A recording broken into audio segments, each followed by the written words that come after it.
Hello there, welcome to my channel, Katie's Empathy, in the series, Powerful Feminine Energy Unleashed. If you're new to this, the series is where I am taking cards from The Divine Feminine by Megan Watterson, and I am pulling them for weekly, daily, whatever's going on at the moment. I'm just pulling one of the Divine Feminine. We're reading, we're learning, and it's been really eye-opening for me and informative. And I hope that it is that way for you too. Now, if you'd like to go straight to the reading, check out the timestamp below. Today's reading will be for Thursday through Saturday, which is August the 22nd, the 23rd, and the 24th. But I thought I'd do something fun today, and I thought we'd look back on where we've been. This is the stack that we have done so far, and this is the stack that we still need to do. So as you can see, we have a ways to go, which is fine because timing isn't really a thing in the spiritual realm. Timing is, we are attached to time here on earth, but I think time moves very differently, in the rest of the universe. So however long it takes us, whether it be a few more weeks or, a year, that'd be fine because everything happens in perfect divine timing. Whenever you watch this video or any of the videos, that's exactly the right time that you need to hear the message. And whenever the video gets recorded, that's exactly when it's supposed to be recorded because nothing happens by accident. So even though there's been a little bit of a break for a few weeks of me making videos, now I'm back, that all was supposed to happen. And I ask that you trust that because I'm trusting that, and I think that'll help us really grow and learn. When we rush things, when we expect things to come, say you're used to seeing a video every single day and all of a sudden it goes to once a week, or there's a break and it makes you anxious, or you feel like you just have to have that fixed. But in reality, maybe that break is teaching you that it's time to slow down and actually digest the things that you've been taking in. So that's just some thoughts on that. I hope that makes sense to you. So let's look at where we've been. And I believe these are actually in order, so I'm just gonna take it kind of like this and show you. Well, I'll just put each up and show you where we've been. Pope Joan.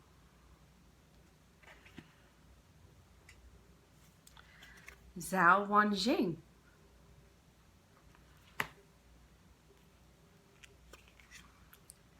Hestia. Lala.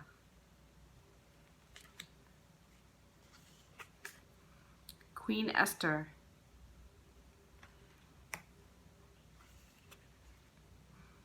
Inanna.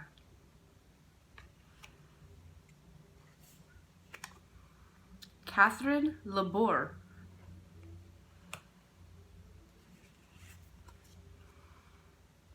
Mao Shan.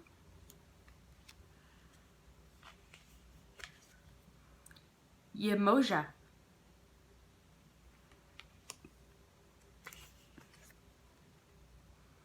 Mary Magdalene. Parvati.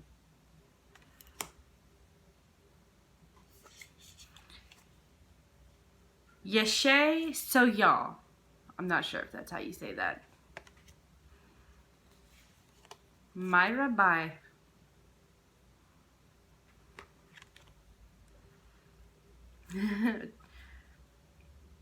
Varayojini.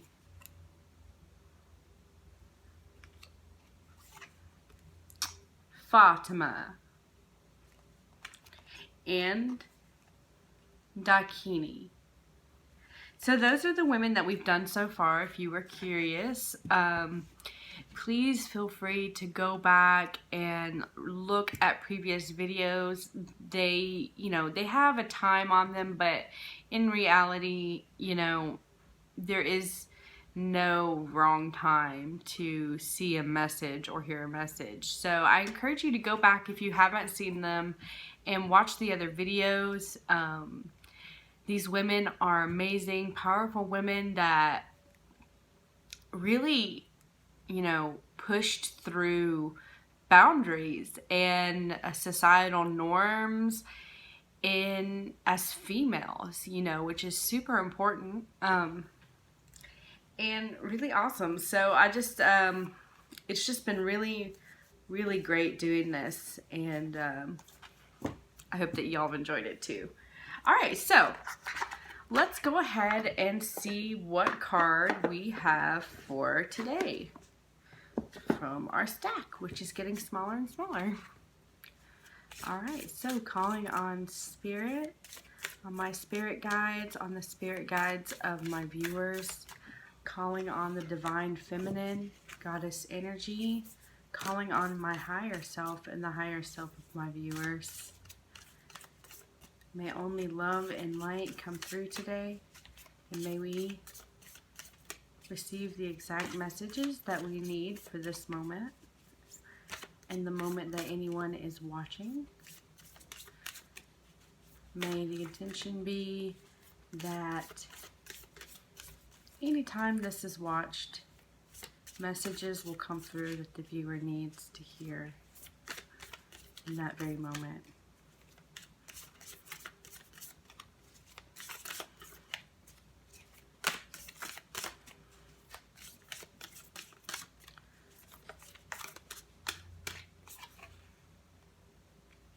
All right. Today we have Machig. I'm not sure if this is the right pronunciation. We have Machig Labdron, the diamond-hearted Dakini. I see the light in my own darkness. I face my ego beliefs to feel free. And there she is. So let's read about her. Machig.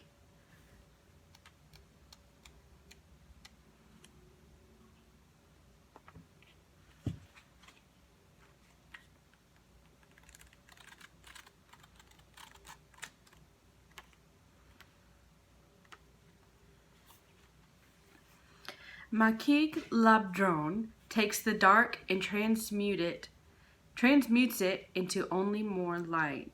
Tibetan Buddhists believe that Yeshe Soyal was reborn as Machig Labdron, and that both were incarnations of the female Buddha, Vaira Yogini, which we've done both of those. So if you haven't watched them, go ahead and check out Yeshe Soyal and Vaira Yogini. Machig's mother had an auspicious dream right before giving birth. 7 dakinis poured water over her body, blessing her, purifying her, and prophetically relating that this little baby girl would also be a dakini. As a young woman, Machig made a living by reading the Prajnaparamita Sutra, or the Heart Sutra is what it's known as. I'm not sure how to pronounce that. If you know how to pronounce that, let me know. So she earned her living as a young woman by reading the Heart Sutra, which is the most beloved wisdom text in Mahayana Buddhism. People considered it a great blessing to have it read in their homes. After leaving a monastic order, Machig married and lived what is referred to as the red and white essence of mystical union. She practiced tantric union with her husband while raising a family together. Her son became one of her greatest successors. Machig developed the tantric Buddhist practice of Chode. These teachings were the first Buddhist teachings to emerge in Tibet. Chode is referred to as the cutting off ritual. A demon, according to Machig, is anything that obstructs the achievement of freedom. Demons, then, are ego beliefs, not scary, hairy beasts, but inner barriers that keep us from realizing the nature of reality. The Chode practitioner visualizes their demon, then mentally cuts off parts of their own body as an offering to the demon.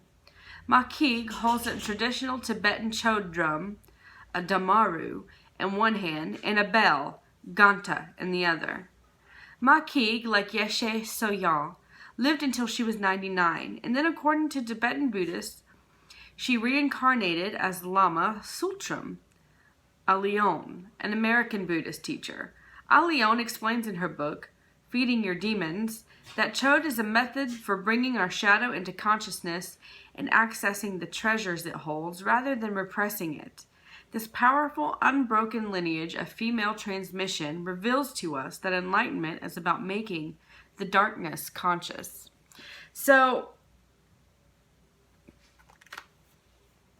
Machig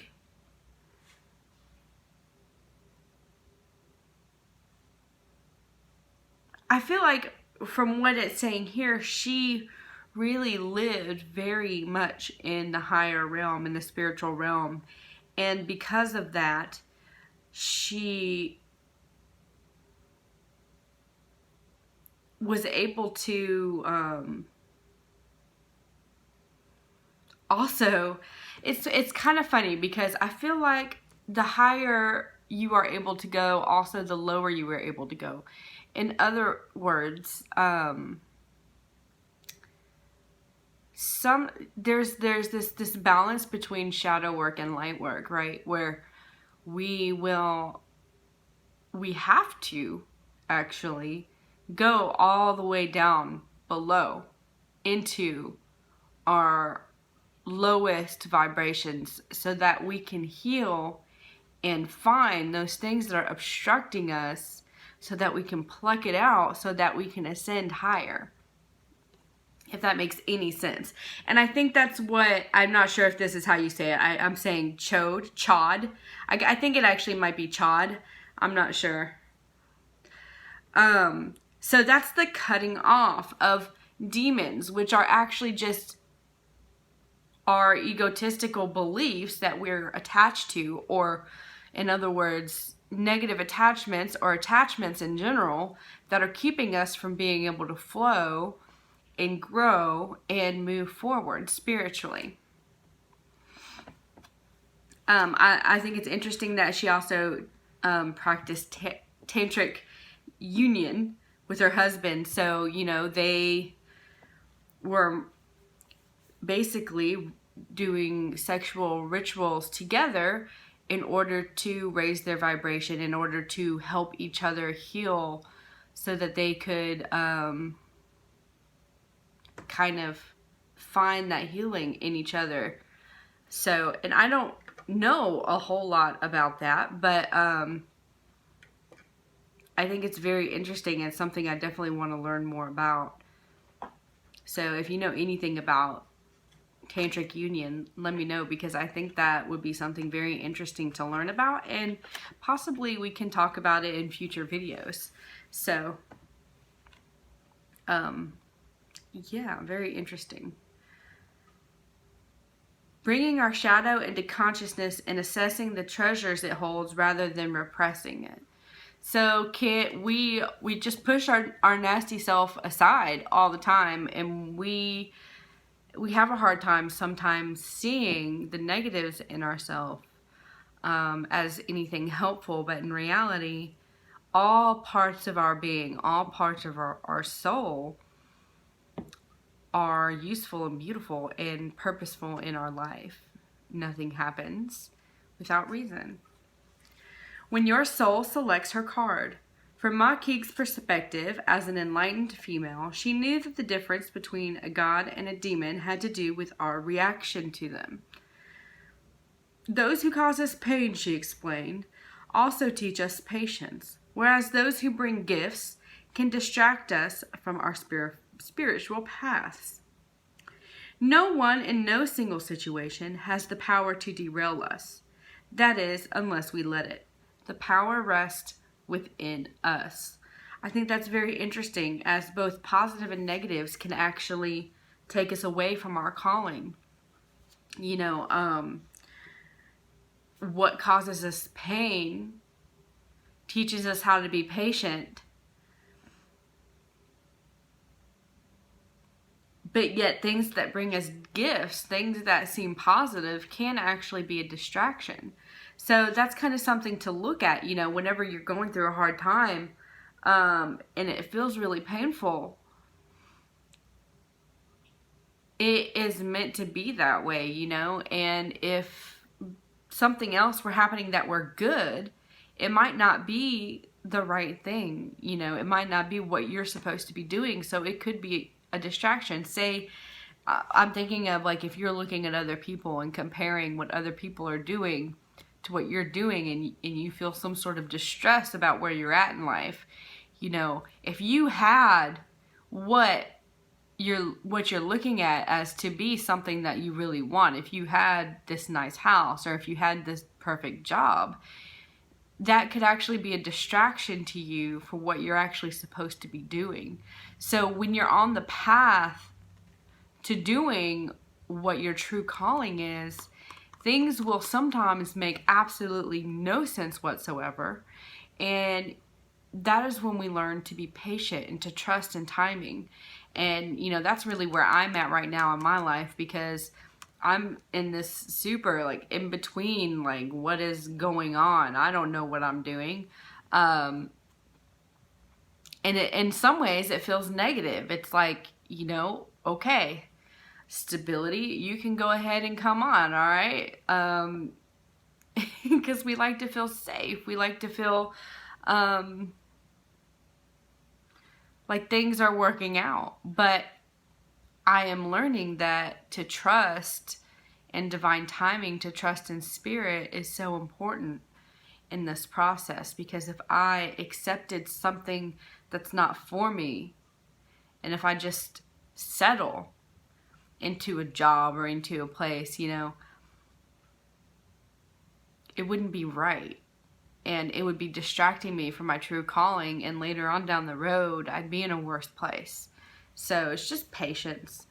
The spiritual path for Machig was to become intimate with her inner demons, those thoughts or beliefs that kept her from experiencing joy, bliss, and pure love. The darkness within us isn't actually dark. It often feels threatening because some aspect of our intuition knows that when we face it, we will reclaim a lost part of our soul. We will heal, and we will become more whole. And that, ironically, can be terrifying. So, when we look into our darkness and we heal that space, we're accepting that there's parts of us that are missing and that need to come back. And we're accepting that the person that we are now is not the person who we are becoming. I think what's scary for me, whenever I go into that dark space, whenever I really look at my demons and my trauma and all of those places in me that are broken and need to be healed, and let me tell you, there's a lot of them. It's like, will I recognize the person that comes back? Will I recognize, or will I be able to keep up with myself, you know? Because it's so easy to be complacent and just accept the pain and the hurt and ignore it. I don't know if that makes any sense. It's like when you're a kid and you see a shadow when you're laying there, and there's this nasty looking shadow on the wall, and you are absolutely sure it is a scary monster,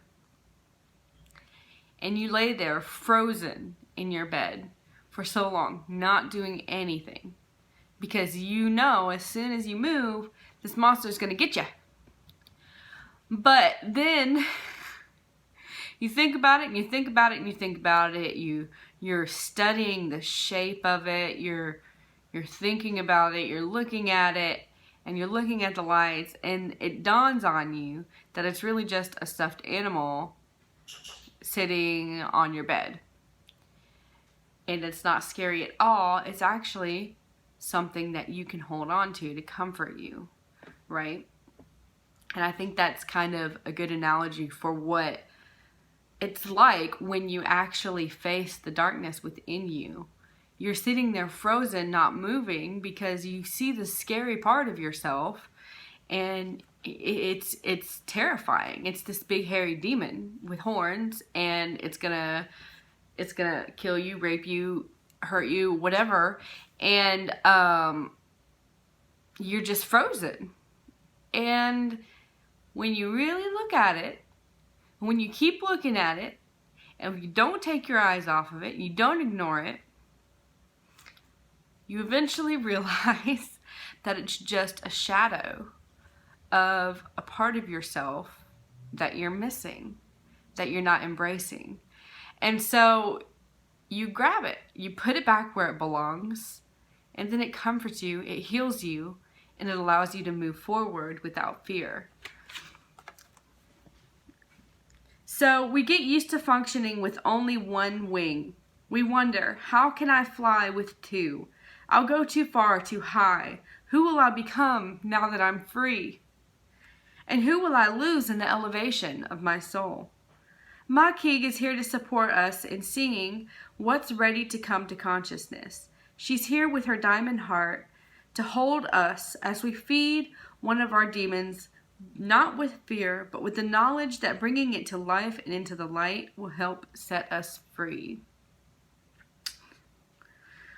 The knowledge that bringing it to life and into the light will help set us free, rather than being frozen in fear and not moving because we're afraid of it. Turning the light on and seeing that it was only a shadow of a teddy bear. Only a shadow of a part of you that is actually important to who you are. And I'm trying to think of a real life example of this. I think for me, for a very long time, because of a lot of trauma that I faced, would not speak out. I didn't want confrontation with anyone, and I was very shy. I'm not a shy person. I at this point in my life, I walked into a room and I light it up. I speak to everyone, and that is a huge part of who I am as a person, and it always has been. But if you knew me 10 years ago, you would have thought, oh, Katie's such a shy, sweet girl. And that's how people view shy people, I think. She's so sweet and shy, But the reality was, I was afraid to speak up because I knew that there would be people who didn't like that. And I was afraid that if I spoke up, that I would be all alone. But the truth was actually that I was already all alone, because I was unwilling to be my true, authentic self. And now, it doesn't matter when somebody doesn't like how I speak out. If they don't like it, oh well, I'll move on. And I am a loudmouth, it's true. And that's okay, it's a big part of who I am. I am given the gift of speaking. I have the gift of my voice, and I don't always do well, but that's fine. I learn every day how to speak out and speak up more without being awkward and without being super shy about it. Which I guess I'm really not shy anymore, but it just goes to show that I had to face that part of myself. And I literally had to force myself to go into social situations and talk to people, even though I was terrified, like shaking, terrified. And I still do have anxiety sometimes, but the point about it is that I faced that part of me that was so scary that I was sure that I would just implode if I actually spoke my thoughts around people, especially people that I don't know. But what actually happened is that I became like this magnet for people who enjoy my space and my words, and usually they're people that I really enjoy to be around.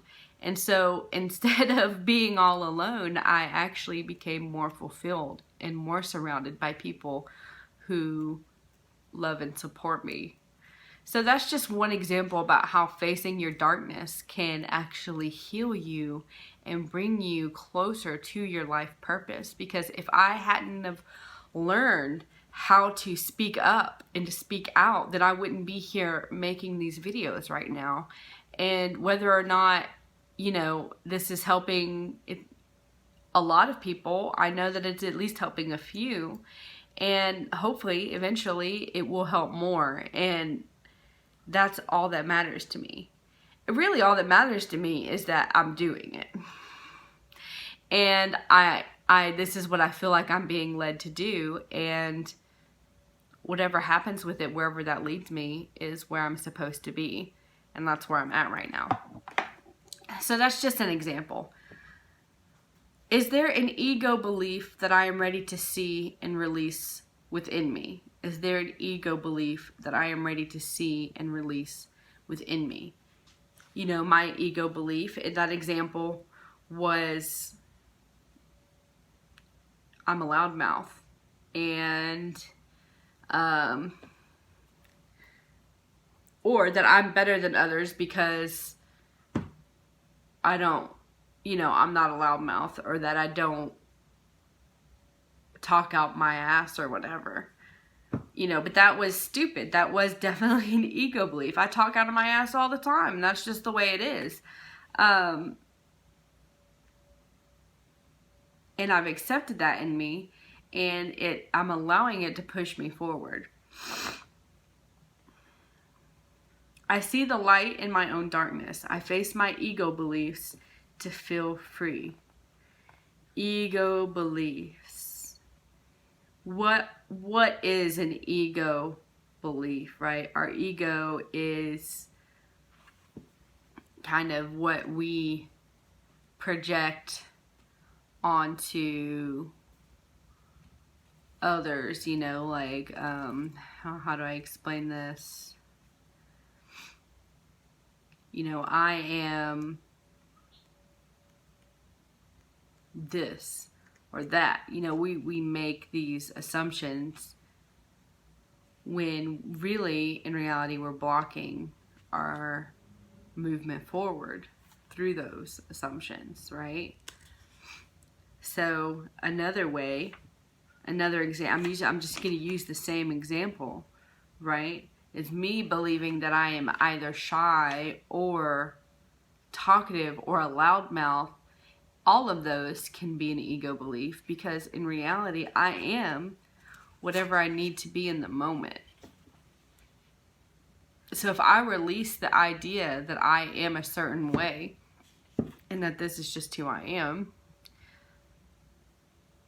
then I can actually be free. And when I need to be quiet, when I need to listen, I can listen. And when I need to speak up, I can speak up and not be held on to these beliefs that, well, I'm just a loudmouth, I'm going to say whatever comes to my mind.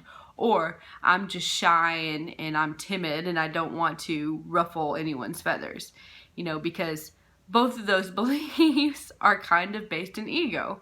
And so releasing those beliefs and allowing myself to flow forward without fear of being quiet. If something's going on and I know that the smart thing to do is to be quiet, be quiet. But if something is going on and I need to speak up about it, you know? And really just not to overthink things.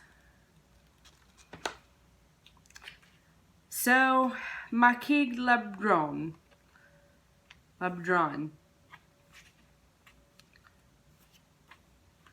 I see the light in my own darkness. I face my ego beliefs to feel free. There she is. Alright, so I hope you enjoyed this video. Please like, subscribe, and share. I hope you have a beautiful, wonderful day.